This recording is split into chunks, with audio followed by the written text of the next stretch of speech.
요즘 제가 운동을 좀 하고 있습니다.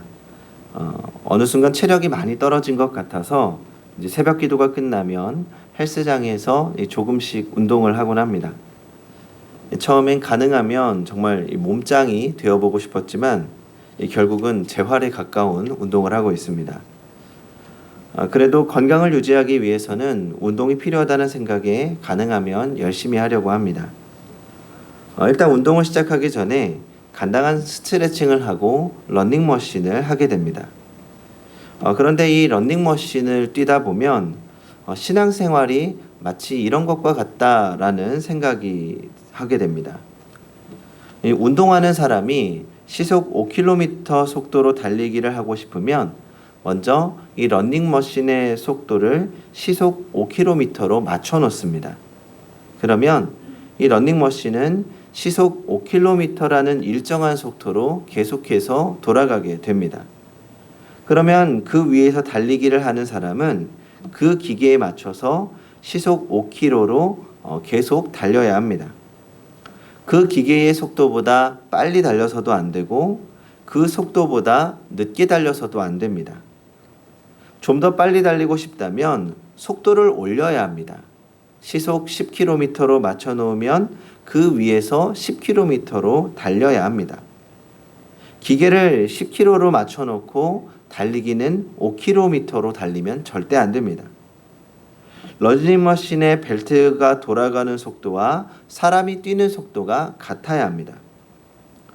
우리의 신앙도 하나님께서 맞춰 놓으신 시간과 속도에 맞게 앞을 향해서 계속 달려가야 합니다.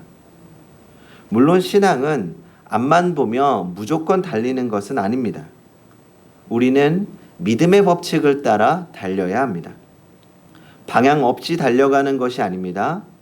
우리가 달려가야 할 분명한 결승점이 있습니다.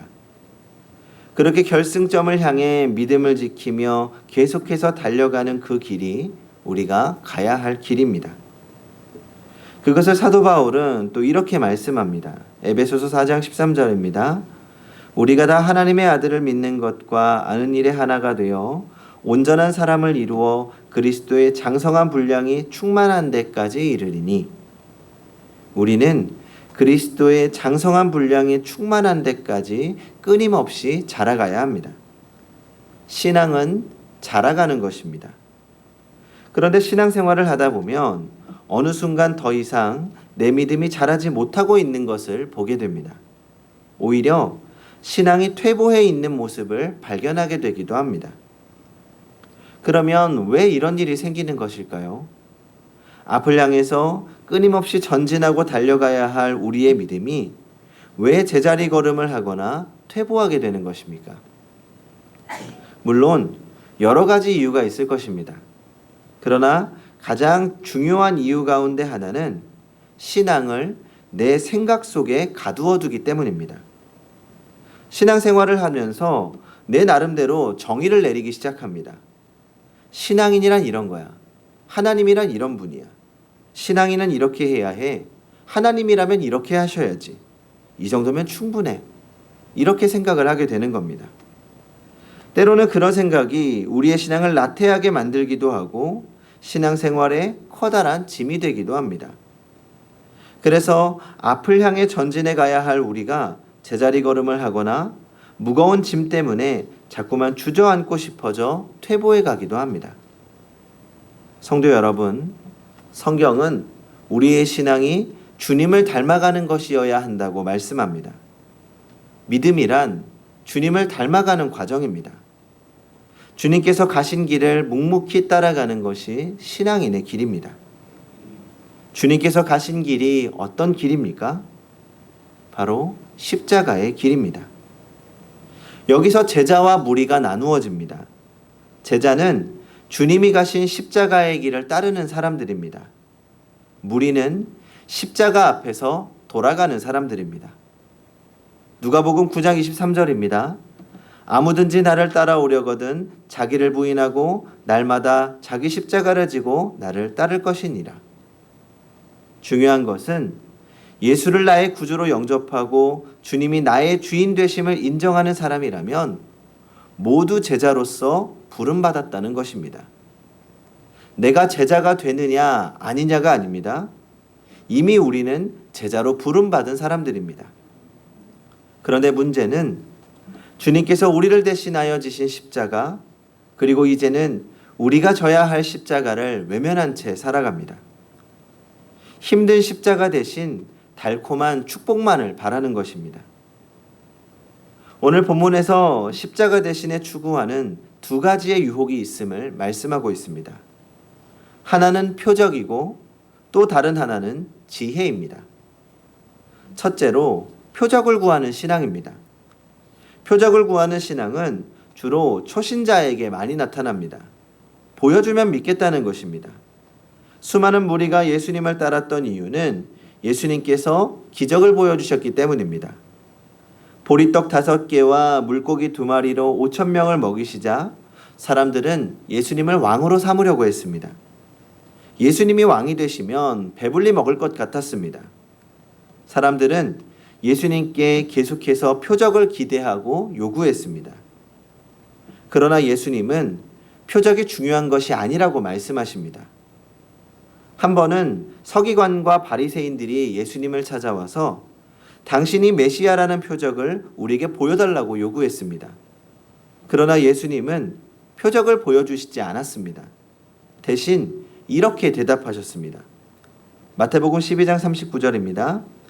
악하고 음란한 세대가 표적을 구하나 선지자 요나의 표적밖에는 보일 표적이 없느니라. 표적을 요구하는 사람들을 향하여 보여줄 표적은 십자가에서 죽으심과 부활밖에 없다고 말씀하신 것입니다. 예수님께서 십자가 위에 달리셨을 때에도 십자가 아래에 있던 사람들이 이렇게 조롱합니다. 당신이 이스라엘의 왕 그리스도라면 지금 당장 십자가에서 뛰어내려와라. 그러면 당신이 메시아이심을 믿겠다.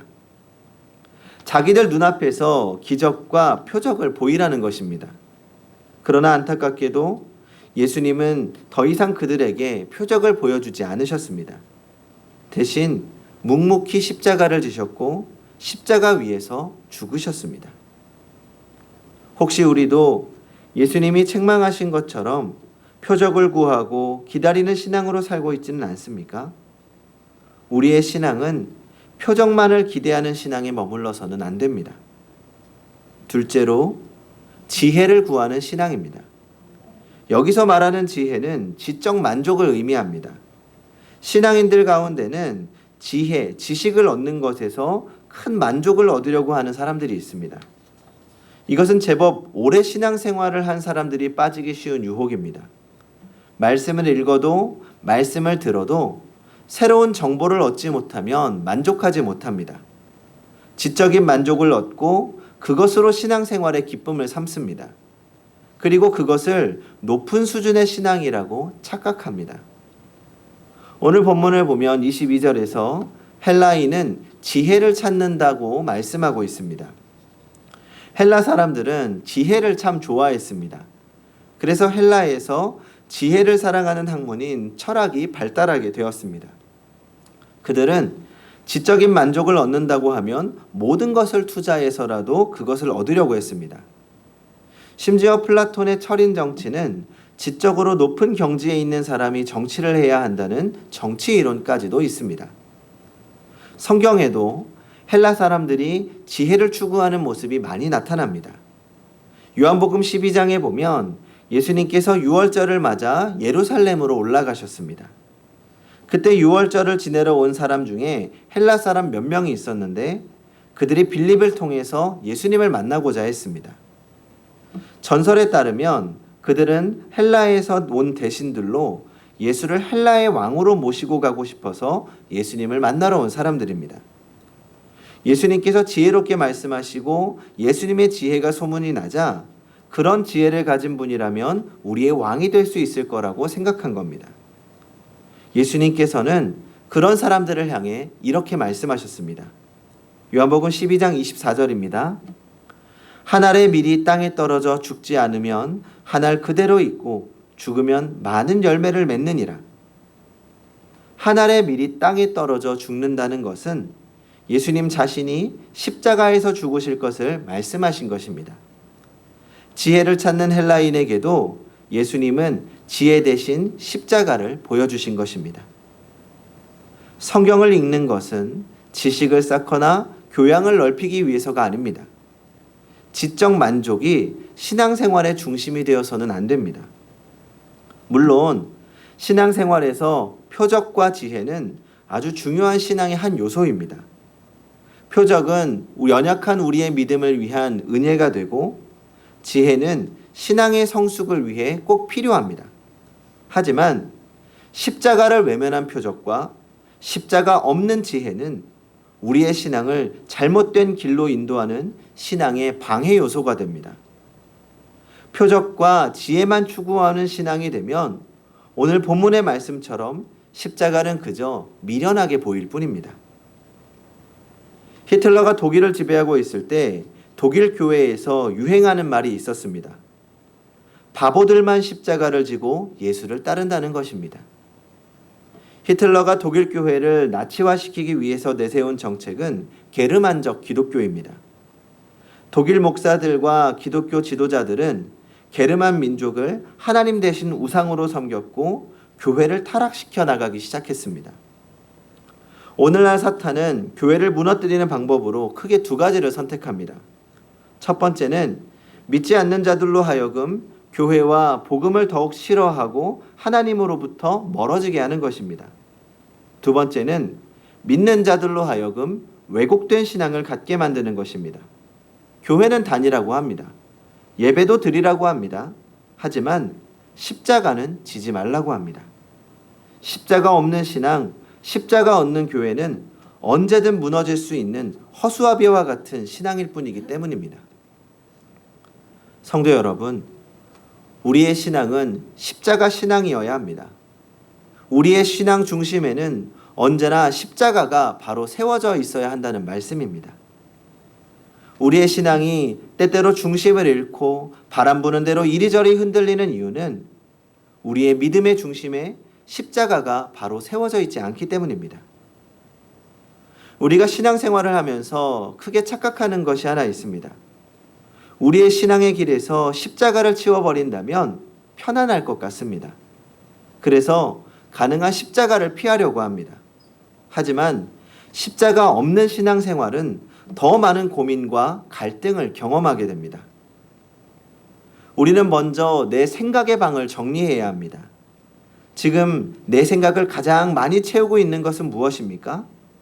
집, 가족, 스포츠, 연애, 사고 싶은 물건 등등 우리의 생각으로 너무 가득 차서 정작 십자가를 세워둘 공간이 부족합니다.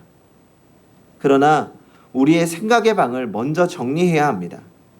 십자가를 가운데 세워두고 그 다음 중요한 것들을 순서대로 세워두어야 합니다. 우리의 가치관이 우리가 중요하게 생각하는 것이 하나님의 나라, 십자가, 하나님의 영광이 된다면 그때부터 갈등이 사라지고 십자가를 따르는 것이 더 이상 두렵지 않습니다. 물론 십자가의 길이 결코 쉬운 것은 아닙니다. 그러나 우리가 걱정하는 것처럼 그 길이 그렇게 힘들고 고통스러운 길만은 절대 아닙니다. 왜냐하면 십자가의 길은 나 홀로 가는 길이 아니기 때문입니다. 우리가 주님의 십자가를 바라보면서 우리가 그 십자가를 지고 주를 따라갈 때 하나님께서 우리에게 힘을 주십니다. 반드시 우리를 도와주십니다. 하나님은 우리에게 이렇게 약속하셨습니다. 두려워 말라, 내가 너와 함께함이니라. 놀라지 말라, 나는 너의 하나님이 됨이니라. 내가 너를 굳세게 하리라. 참으로 너를 도와주리라. 참으로 나의 의로운 오른손으로 너를 붙들리라. 기독교 역사상 성경 다음으로 가장 많이 읽혔고 또 성경 다음으로 기독교 문학에 가장 많은 영향을 끼친 책이 이 토마스 아켄피스의 그리스도를 본받아라는 책입니다. 토마스 아켄피스는 15세기에 살았던 수도자입니다. 그는 뛰어난 설교자였지만 침묵을 벗하면서 내성적인 성품으로 일과 기도에 충실했던 평범한 수도사의 삶을 살았다고 합니다. 그가 평범한 삶 속에서 발견한 그리스도인의 삶에 대해 쓴 책이 이 그리스도를 본받아라는 책입니다. 그는 이렇게 말합니다. 십자가를 지되 억지로 지지 말라. 이왕 십자가를 지려면 기꺼이 져라. 그러면 십자가가 너희를 짊어져 줄 것이다. 하나님께서는 우리가 십자가를 지고 주님의 뒤를 따를 때 우리를 도와주십니다.